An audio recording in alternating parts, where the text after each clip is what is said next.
सामने आ रही है। राहुल, क्या है ये बड़ी खबर? बिल्कुल, देखिए, महागठबंधन में सीट शेयरिंग को लेकर के खींचतान अभी भी जारी है और ये खींचतान कम होने का नाम नहीं ले रही है। 60 से 61 सीट जिसकी कांग्रेस बार बार बात कर रही है, लेकिन सीट शेयरिंग का फॉर्मूला सामने नहीं आया। लेकिन इसके बावजूद महागठबंधन के जो घटक दल है नॉमिनेशन करा रहे हैं, सिंबल बांट चुके हैं। लेकिन इन सब के बीच खबर है कि सीट शेयरिंग की घोषणा पटना में करने की बात कही जा रही है। लेकिन आखिर का भी बड़ा सवाल है, क्योंकि पहले चरण की जो नॉमिनेशन की तारीख है वो कल खत्म हो रही है। बछवाड़ा सीट की अगर बात करें तो यहां से महागठबंधन की तरफ से दो उम्मीदवार दिए जा चुके हैं। कांग्रेस ने गरीब दास को सिंबल दे दिया है, तो दूसरी तरफ से सीपीआई ने भी अवधेश राय को सिंबल दे दिया है। तो आखिर ये कैसा मुकाबला, जहां एक सीट पर महागठबंधन के घटक दल अपने अपने प्रत्याशी उम्मीदवार उतार रहे हैं और इस बीच मुकेश सहनी को लेकर भी जो चुप्पी अभी फिलहाल दिखाई दे रही है और एक असमंजस है वो लगातार सामने आ रही है।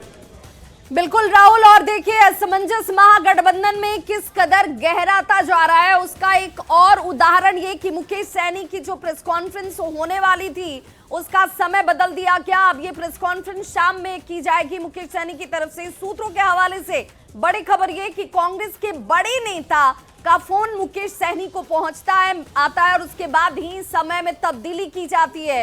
महागठबंधन के अंदर डैमेज कंट्रोल करने की कोशिश इस वक्त बेहद तेज होती हुई, क्योंकि मुकेश सहनी से संभवतः अब ये कहा जा रहा है, जो जानकार सूत्र दे रहे हैं जानकारी, कि राहुल गांधी ने मुकेश सहनी को फोन किया है, उसके बाद बातचीत की गई और जहां पर बात फंस रही है उसे लेकर अब राहुल गांधी इस वक्त कोशिश करते हुए कि सुलझाया जाए उसे, और महागठबंधन के अंदर डैमेज कंट्रोल करने के लिए अब कांग्रेस की तरफ से जो बड़े नेता हैं उनकी कोशिश अब राहुल गांधी के स्तर पर होती हुई नजर आ रही है। तो मुकेश सहनी के समर्थन में हालांकि इस वक्त एक और बड़ी खबर यह कि उनके समर्थन में बीजेपी के जो प्रदेश अध्यक्ष हैं दिलीप जायसवाल, वो कह रहे हैं कि मुकेश सहनी को महागठबंधन में सम्मान नहीं मिल रहा। मुकेश सहनी के लिए मुझे काफी दुख है, पूरी तरह से मुकेश सहनी और सहनी समाज का महागठबंधन में अपमान किया जा रहा है। मुकेश सहनी को डगरा कर बैंगन बनाकर रखा गया है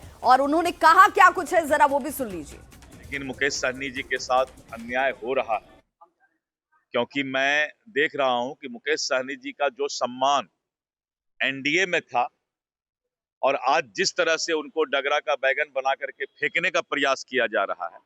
मुकेश सहनी का भी अपना एक सम्मान है, इज्जत है। सहनी समाज आज मल्लाहों के साथ, निषादों के साथ, सहनी के साथ जो अन्याय यूपीए करने जा रही है और विशेष करके कांग्रेस और राजग अगर मुकेश सहनी का इस तरह का अगर अपमान करेगी तो हमें लगता है कि मुकेश सहनी जी को भी कहीं न कहीं ठेस पहुंचा है।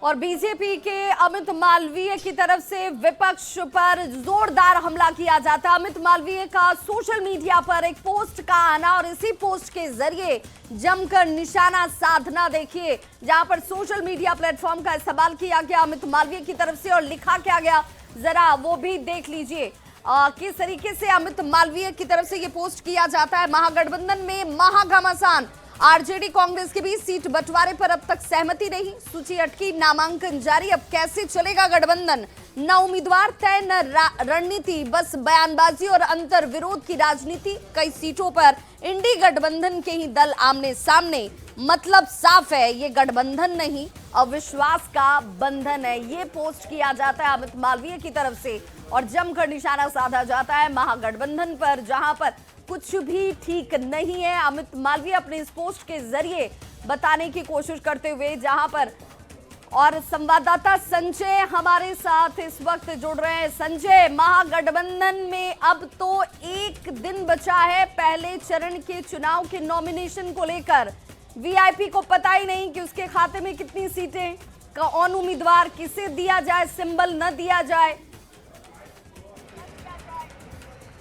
बिल्कुल, देखिए विवाह, महागठबंधन में जो मौजूदा राजनीति चल रही है उसको लेकर बीजेपी के नेता चाहे जो बयान दें या जो ट्वीट करें, लेकिन हकीकत भी यही है कि महागठबंधन के अंदर सीट शेयरिंग का मामला पूरी तरीके से अभी भी उलझा हुआ है। सबसे बड़ी बात, जो महागठबंधन की बड़ी पार्टियां हैं, चाहे आरजेडी हो या कांग्रेस, इनके बीच अब तक कह सकते हैं आप कि कोई जो सॉल्यूशन है वो नहीं हो सका है। और कल देर रात तक बैठक चली, तकरीबन 2 बजे तक बैठक चली थी और उसके बाद कोई सॉल्यूशन नहीं निकला। महागठबंधन के एक बड़े नेता कांग्रेस के पवन खेरा, अभी से थोड़ी देर पहले वो पटना पहुंचे हैं और अब जो सेंट्रल टीम है वो पटना पहुंचने लगी है। कोशिश यही है कि डैमेज कंट्रोल को और स्ट्रॉन्ग किया जाए और किसी तरीके से सीट शेयरिंग का मामला सुलझ जाए। सबसे बड़ी बात है कि लेफ्ट पार्टियां जो हैं उनका रुख लचीला है और उनसे कहीं ना कहीं बात बनती हुई दिख रही है, लेकिन कांग्रेस और आरजेडी के बीच अभी भी कॉन्फ्लिक्ट बना हुआ है।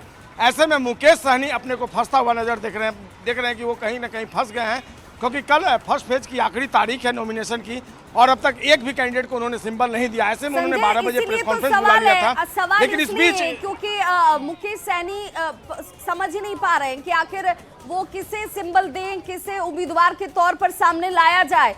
तो क्या अब राहुल गांधी का फोन का आना मुकेश सहनी को अब कुछ सुलझेगा?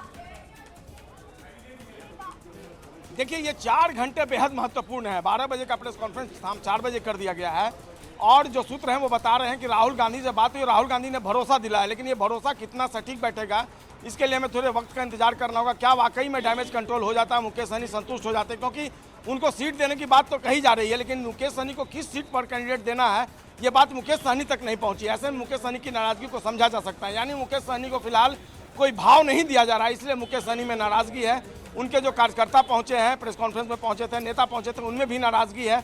अब डैमेज कंट्रोल जो है वो कितना सटीक हो पाएगा और किस तरीके से डैमेज कंट्रोल हो पाएगा ये तो फिलहाल कुछ वक्त में पता चलेगा, लेकिन फिलहाल जो जिम्मेदारी आरजेडी के पास थी मुकेश सहनी को संभालने के लिए, वो अब भूमिका कांग्रेस वाले निभा रहे हैं। लेफ्ट का अलग प्रेम दिख रहा है। जब डिप्टी सीएम के बात भी होती है तो वो कहते हैं कि नहीं, हम मुकेश सहनी के साथ है, लेकिन आखिर आरजेडी क्यों पीछे हट रही है मुकेश सहनी को लेकर?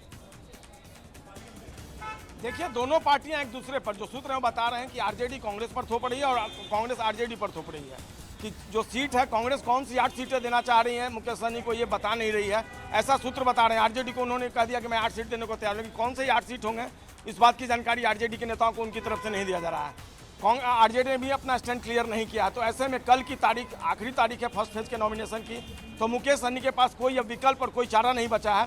ऐसे में अटकलें जो है राजनीति में तेज हो गई है। दिलीप जायसवाल के अगर पोस्ट को देखें संजय, तो क्या इस पोस्ट को इस लिहाज से देखा जाए कि वहां पर बात न बनी तो फिर चलिए दूसरा विकल्प भी है। अमित मालवीय के पोस्ट को देखें तो उसे किस लिहाज से समझें?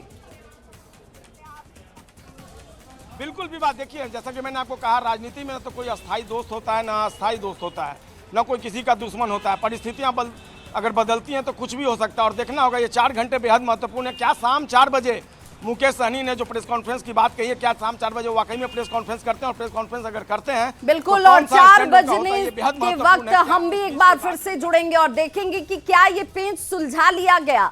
क्या राहुल गांधी के फोन के आने के बाद मुकेश सहनी के लिए जो परिस्थितियां हैं वो बदल जाती हैं? सब पर नजर हमारी बनी हुई है। बहुत बहुत शुक्रिया। और आरजेडी से सिंबल मिलने के बाद बाहुबली सूरजबान सिंह की पत्नी वीणा देवी नामांकन करने के लिए निकल गई हैं। आरजेडी से वीणा देवी को मोकामा से प्रत्याशी बनाया गया है। मोकामा से जेडीयू के प्रत्याशी अनंत सिंह चुनावी मैदान में है और ऐसे में मोकामा की ये जो लड़ाई है वो बेहद दिलचस्प नजर आती है। लेट हो रहा है नॉमिनेशन में, नॉमिनेशन के बाद हम लोग बताएंगे। लेट हो रहा है नॉमिनेशन के बाद हम लोग बताएंगे। चलिए चलिए बैठिए।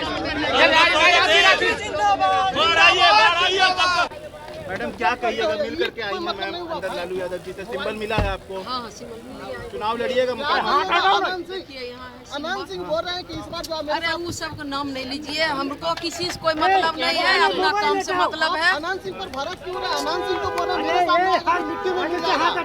वो तो बाद में पता चलेगा, अभी कुछ नहीं बोल रहे हैं। चुनौती कितनी बड़ी रहेगी मैडम? कुछ भी नहीं है। मोकामा मेरा ससुराल है, मेरा अपना घर है, मेरा अपना परिवार है, सब रिश्तेदार है।